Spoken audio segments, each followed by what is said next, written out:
right, settle down. Now, today we're going to talk about lighthouses. Yay! Now, lighthouses are in the upper pantheon of haunted places around the world, along with theaters, hotels, penitentiaries, insane asylums, and apparently wherever George Washington decided to use the restroom. Now, lighthouses are normally haunted because somebody killed themselves or someone else, or went insane, or just vanished off the face of the earth. But there is one lighthouse that's so desolate and isolated that it's been called the loneliest place on earth. And it's absolutely, Todd? Extremely strange.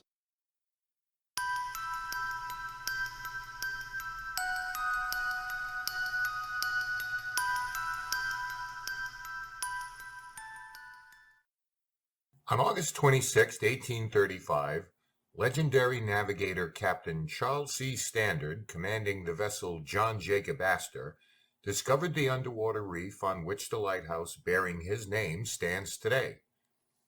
With maritime activity increasing, the reef presented imminent dangers to the south of the Soo to Duluth shipping lane, and it was considered one of the most treacherous in the entire Great Lakes.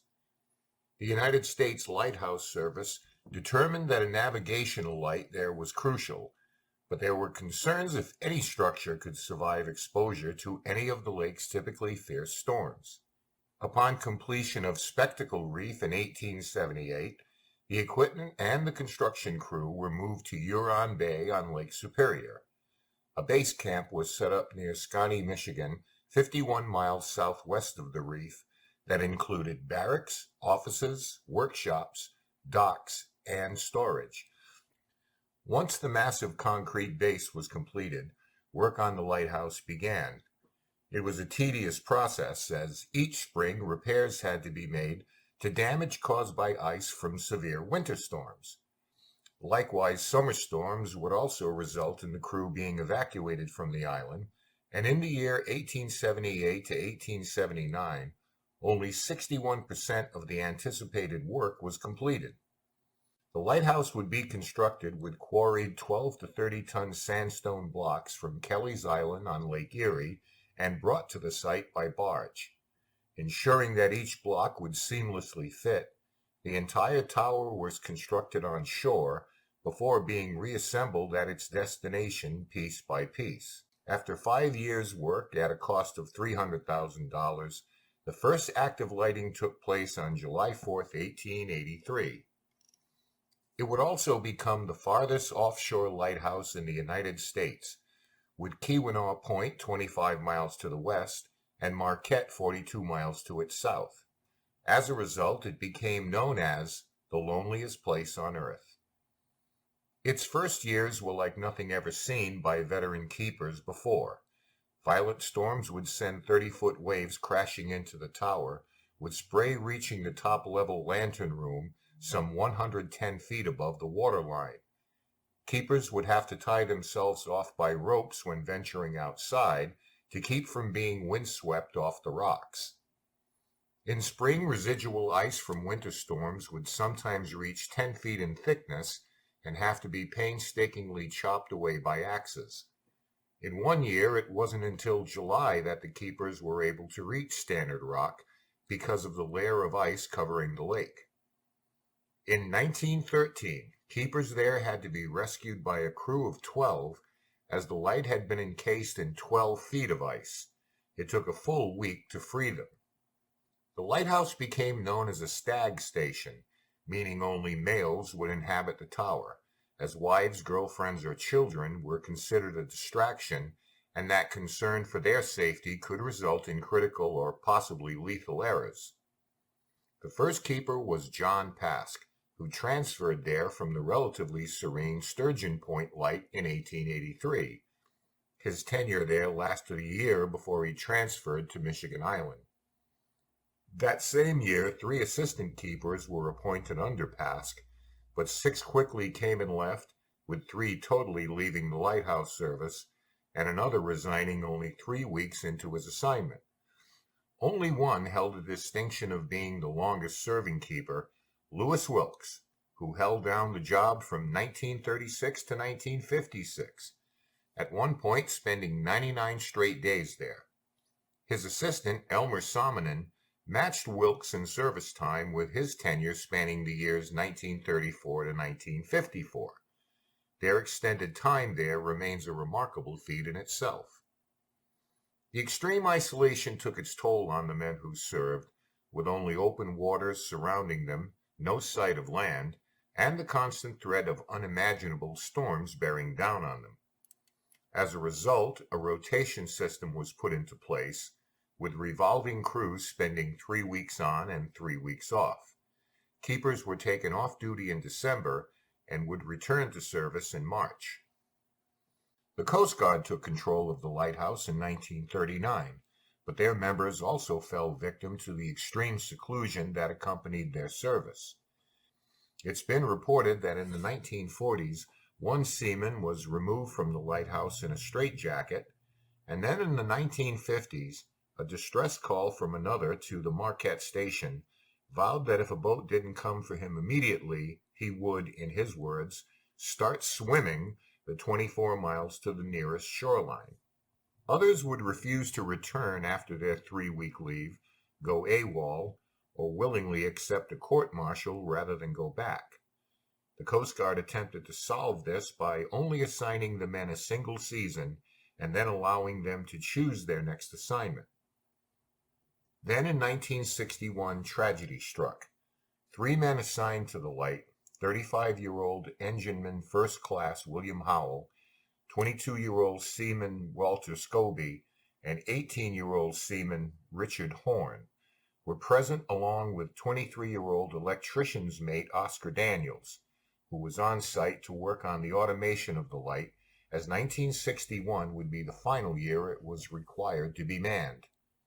The OIC, or officer in charge, 34-year-old boatswain mate Walter M. Patterson, was on leave at the time. Once the crew was dropped off, the men mostly entertained themselves by cooking, writing, playing cards, and watching television, as well as keeping the Light active and maintained. Then one night at 9:30 p.m., 1,000 gallons of gasoline stored in the engine house to power the generators exploded with colossal force, shaking the tower, throwing Scobie out of his bunk, and smashing Horn and Daniels against a wall. The fire then ignited propane tanks and coal stored in a bunker. The only way out was blocked by flames, and the tower, for all intents and purposes, had become a colossal smokestack. Maxwell, who was on watch at the time of the blast, was killed instantly. Following the explosion, Scobie rushed down 2 floors to check on Daniels and found him in shock with part of a door embedded in one of his legs. He attended to the injury, removed the shrapnel, and then focused on getting them both to safety. The blast was so immense it was reported to have registered a 4 on the Richter scale in Canada. The survivors busted out a lower-level window and climbed out onto the tower's foundation. Horn had jumped into the 40-degree water to try to retrieve their boat, but was called back when it was clear it was going to be a futile effort. Horn struggled to do so before being tossed a life ring and pulled back onto the rock. All were alive and were sure they would soon be rescued, as they would miss the mandatory radio checks with Marquette and Manitou stations, which would trigger a ship to perform a visual check. Unfortunately, neither station acted upon the missed check-ins, and no report of the Light being out was made. So the men huddled under a makeshift tarp and remained there for 2 days. Coast Guard cutter Woodrush was approaching the lighthouse on its normal routine when a lookout spotted the black smoke emanating from the tower. The crew was rescued, the fire extinguished, and the Light repaired to last the rest of the season. The cause of the blaze was never determined, but it's believed that fumes were ignited by defective machinery or by human error. The Light became automated as scheduled the following year, with the large Fresnel lens replaced by a small plastic optic one. The Fresnel was taken away, but somehow got lost for the next 30 years until it was finally found in 1998 in the basement of the Coast Guard Academy in New London, Connecticut. How it got there remains unknown. But what of the haunting that's said to exist there? In 1993, some Coast Guardsmen were assigned to repaint and restore parts of the lighthouse. For confidentiality purposes, a Coast Guardsman we will call Mike recalls the incident. The trip to the Rock was calm that day, the crew relaxed and otherwise unconcerned about the task ahead. As they approached the lighthouse, suddenly the weather changed dramatically. The winds became so intense that the crew had to drop anchor and remain stationary until the gales died down. When they finally reached their destination, the work commenced. But a short time later, the weather again became volatile, so the crew worked faster to beat the coming storm. Despite their effort, it soon became clear that the storm was already upon them, and it was decided they would take shelter and spend the night in the lighthouse. Later in the evening, Mike and another seaman took a break from their chores and began to discuss the lighthouse fire of 1961. The other man then opened a door that led down to the lower level of the tower and jokingly yelled down that they were going up to get a bite to eat and, knowing full well no one was down there, asked if whomever might be listening if they wanted anything. The attempt at humor soon took a darker turn, as loud noises were heard down on the next level below the stairs, mainly eerie scraping and knocking, but the most disturbing part was when they began to hear footsteps climbing the stairs. They both quickly retreated up to the main level where, a bit unsettled by the experience, they sat down to eat dinner and told the others what they had just heard one level below. As one might expect, the story resulted in laughter and good-natured teasing from their fellow Coast Guardsmen. After finishing dinner, they continued working in the tower until around 11 p.m., but the spooky story was still resonating with them, so a couple of the men suggested they go down to the lower level where the unexplained sounds were heard to see what might happen. Mike wasn't particularly eager to do so, but at the risk of being subjected to further harassment from the group, he agreed to accompany them. It was around midnight when 5 men in total descended the gloomy staircase and called out to whoever might be present with them to show themselves. Almost immediately, Mike felt a chilling presence that made the hair stand up on the back of his neck. He was certain something was circling around them, and became convinced by the uneasiness of his comrades that he wasn't the only one experiencing it. Now becoming more uncomfortable, the team decided to quickly leave the basement, and it was then that the knocking, scraping, and footsteps on the stairs Mike and his partner heard earlier manifested again. No one among them had any doubts where the footsteps originated from or where they were heading, so all of them dashed back to the main level without closing the basement door.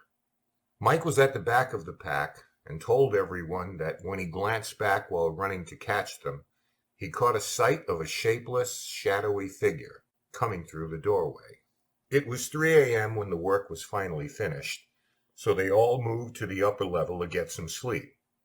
But there were constant disturbances from unexplained banging on the walls, the ever-present footsteps, and a new subject of alarm, moans being heard from off in the distance. When morning finally arrived, they returned to the second level to find all their equipment had been strewn around the room, and a garbage can was found flipped on its side and flattened. All were grateful to finally be leaving the lighthouse.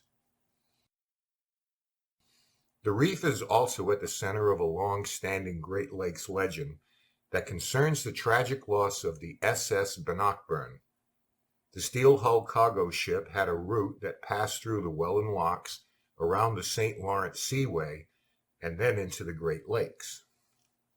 On November 20th, 1902, the ship embarked from Fort William headed for the Georgian Bay in Lake Huron.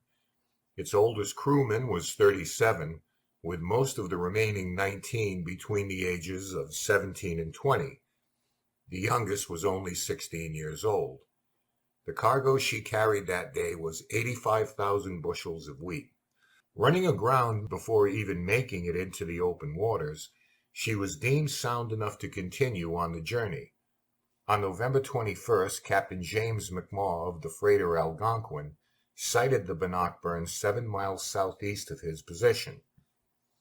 The weather took a severe turn for the worse, with snow and ice cascading down on Lake Superior. Around 11 p.m., the passenger steamer Huron reported seeing lights from a ship it passed during the blizzard. There were no signs of distress, and the ships continued on their courses without incident. The Huron believed it had encountered the Bannockburn, making headway in the direction of the Sioux Locks, but the Bannockburn never arrived. On November 25th, the steamship John D. Rockefeller sighted a debris field near Stannard Rock Light. 5 days later, the Bannockburn was officially declared lost, and within a few days a life jacket from the missing ship washed ashore near Grand Marais life-saving station. Since the loss of the ship and crew, there have been reports that on nights before a major storm, vessels in the area spot the SS Bannockburn sailing by through the fog or mist, maintaining its once intended course from Port Austin on top of Michigan's Thumb and the Sioux Locks of Lake Superior. The eeriest tale involves the freighter Walter A. Hitchinson that was caught in a wintry storm in November of 1947. The ship had lost its electronics and navigation system. The Hitchinson moved close to shore when the Bannockburn suddenly manifested and headed directly toward it. The Hitchinson turned hard to port side to avoid the collision. The Bannockburn continued forward, hitting rocks and getting torn apart before simply fading away. It's always been believed that the Bannockburn acted as a premonition of tragedy and alerting the Hitchinson's crew of impending danger. Today, Stannard Rock is still run by the United States Coast Guard, but can only be seen by plane or boat and is closed to the public. Efforts to restore it to its original condition are ongoing. In June of 2015, 76-year-old Walter Scobie returned to the lighthouse with family members for the first time since the explosion claimed the life of his shipmate, William Maxwell. The trip back out to Stannard Rock is one of the greatest days in my memory, Walter said. The men representing the Coast Guard made me proud to have served. Okay, and that's why Stannard Rock Lighthouse is called the loneliest place on earth. So, are there any questions? Yeah, Missy. So is Maxwell the ghost? Yeah, they're pretty sure Maxwell is still there in spirit right now, and they say that people who do go to the lighthouse can still feel his presence there. Okay. Anyone else? So what happened to the guy in the straitjacket? Well, Bonnie, I think the last I heard he went on to become a teacher. Yeah. That's what happened to him. Anywhere else? Yeah, Lenny. That was a dumb place to put a lighthouse.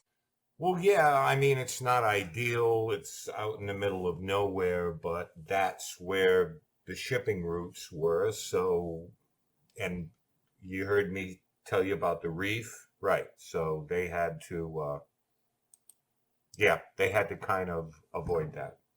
Yeah. Anybody else? Justin. The ship's name is pronounced Bannockburn. Yeah, I know I was saying Bannockburn. Yeah, that's not correct.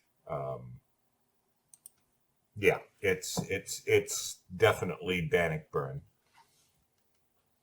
Yeah, well, it's a Canadian ship, and I know we speak the same language. Yeah. Okay, got time for one more. Anyone else? Missy. Do they have Wi-Fi there? I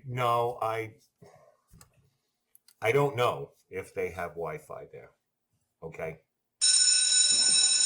Oh, well, listen, next class we'll probably, well, I'm not sure. Maybe we'll talk about poltergeists. Maybe we'll talk about ghosts and you know, you still have an assignment.